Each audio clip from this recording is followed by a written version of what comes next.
Ordinary embraces his big dream. Not long ago, and not far away, a nobody named Ordinary lived in the land of Familia. Every day was pretty much the same for Ordinary. In the mornings, he got up and went to his usual job.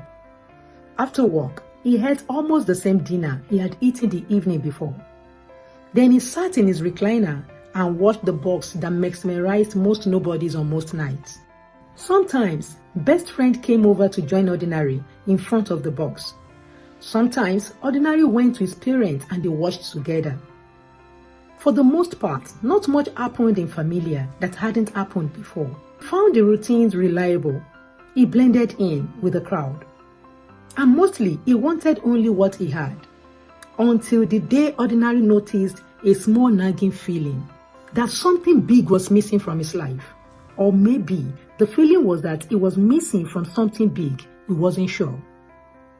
The little feeling grew. And even though nobody in Familia didn't generally expect the unexpected, Ordinary began to wish for it. Time passed.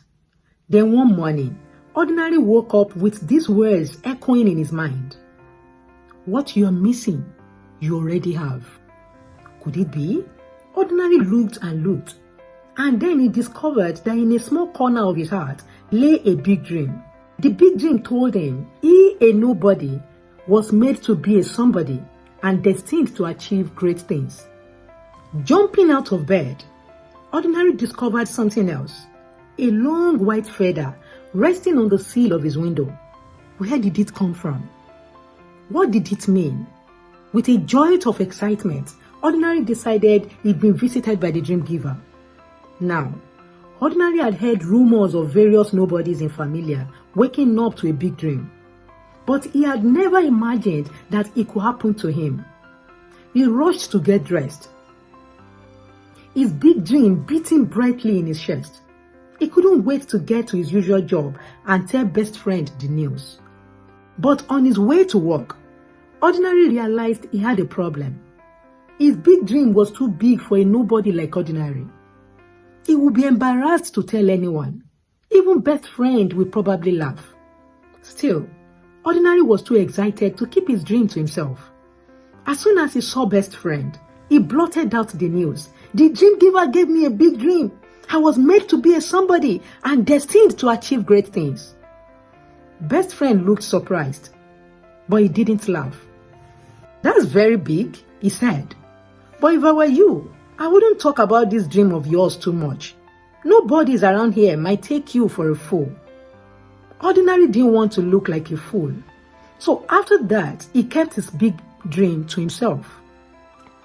Day after day, Ordinary showed up at his usual job. But while he worked, he thought about his dream. He thought about how wonderful it would be to do what he loved to do instead of just dreaming about it.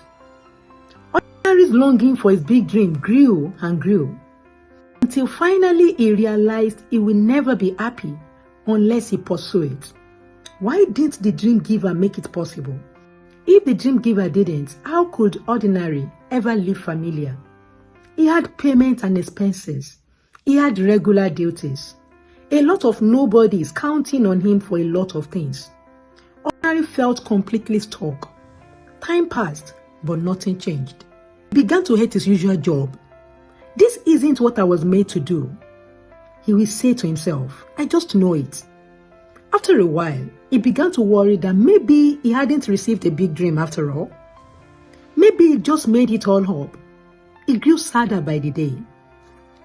One evening, after work, Ordinary went to his parents to watch the box. But their box was broken, so the house was very quiet. It was even more quiet because his mother was out shopping at Familia Foods. In the quietness, Ordinary started to think about his dream again. He looked over at his father sitting in his recliner staring at the single page of nobody's news. Maybe he could help. Father, said Ordinary, I'm growing sadder by the day. I don't like my job anymore. In fact, I think I hate it. Father looked up.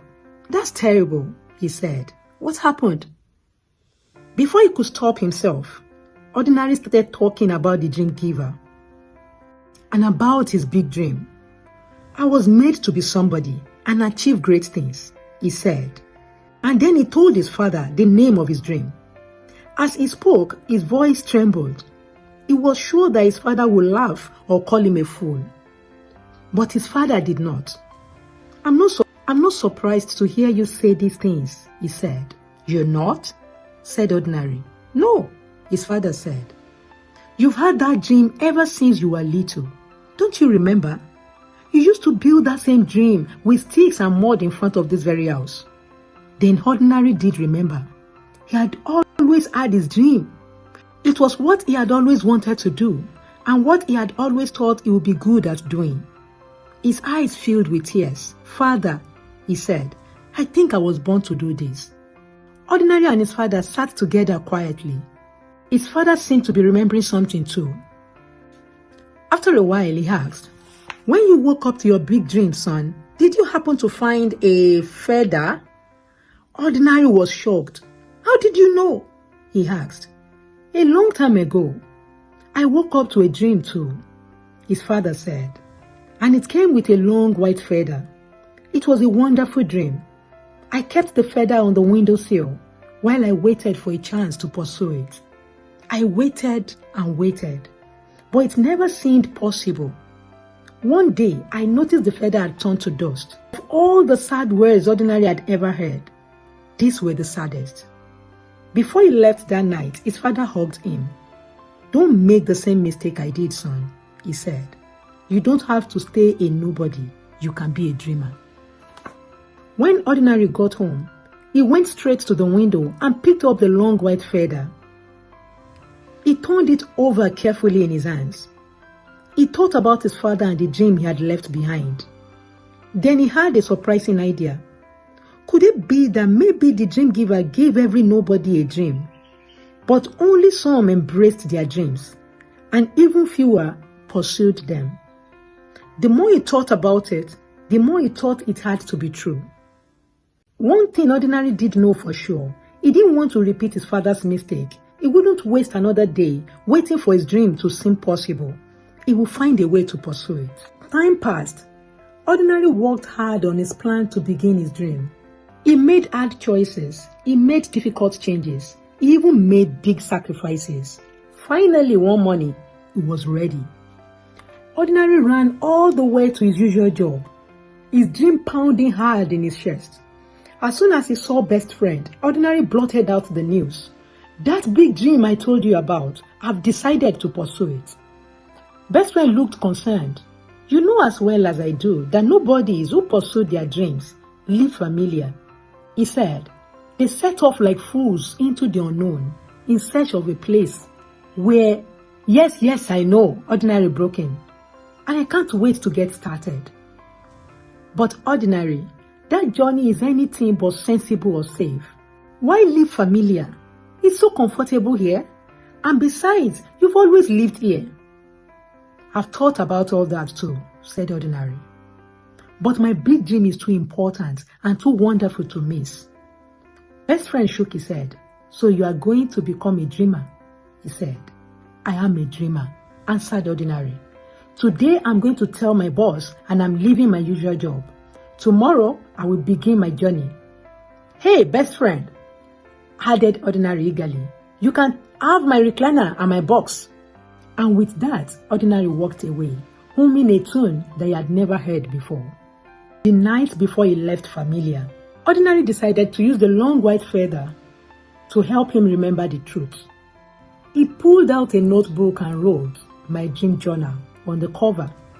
Then he dipped the quill in permanent ink and wrote on the first page. The dream giver gave me a big dream before I was born. I just finally woke up to it.